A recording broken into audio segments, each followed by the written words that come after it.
Hello అండి. మనలో చాలామందికి కాన్‌స్టిపేషన్ ప్రాబ్లమ్స్, అలాగే మలబద్ధకం సమస్యలు ఉంటున్నాయి కదా! చాలామందికి వెయిట్ చేసి కూడా ఇబ్బంది పడుతూ ఉంటారు. అలాంటప్పుడు ఈ చిట్కా ఫాలో అవ్వండి. సో, మార్నింగ్ పడగడుపున ఒక గ్లాస్ గోరువెచ్చని నీళ్ళు తాగేసిన తర్వాత ఒక 10 నిమిషాల తర్వాత ఇది పచ్చకర్పూరం అండి.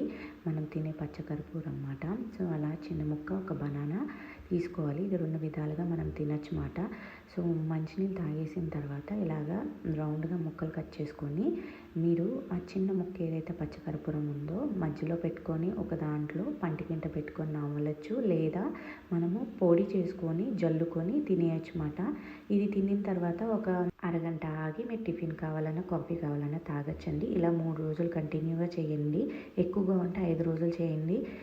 ఇది పాటించే ముందు తప్పకుండా మసాలాలు, కారం అయి తగ్గించాలండి. బయట ఫుడ్ అస్సలు తినకూడదు. ఆయిల్ ఫుడ్ అది తగ్గించండి. సో, మీకైతే డెఫినెట్‌గా ఇబ్బంది అనేది తగ్గుతుంది. ట్రై